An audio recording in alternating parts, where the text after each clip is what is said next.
this point, a lot of us would be familiar with the narrative that by 2050, there would be 9 billion people on Earth, and without food innovation, feeding this 9 billion people would present an enormous challenge. I think taking a step back, historically, about 100 years ago, producing more food, whenever you talk about producing more food, it largely meant converting more land to agriculture.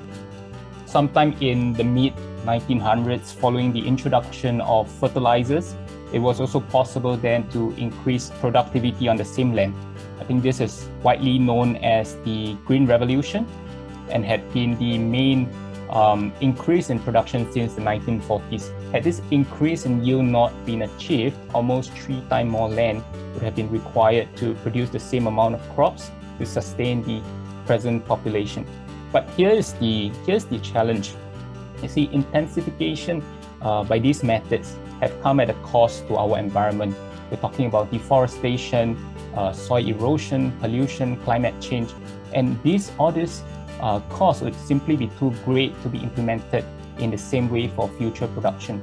So meeting these challenges, I guess this is also where the opportunity lies. We require, in my view, 3 major changes. The first one would be improving trade efficiency. The second one would be having more efficient and quality production. And the third, also a change of diet. I think innovation can play a huge part in the first 2 aspects. I think this is also where the case for alternative protein is made, simply because of all the food produced today. Meat production is one of the most unsustainable in the field. And now we have the tools, 3 large pillars, right? Cell-based meat, plant-based meat, and also fermentation products to address and create better and more sustainable food. In terms of improving, I think, trade efficiency, I think Ting touched briefly on this. I think the coronavirus pandemic has given an impetus to relook the challenges within our food system. I think one main message from COVID-19 is the weakness in distribution.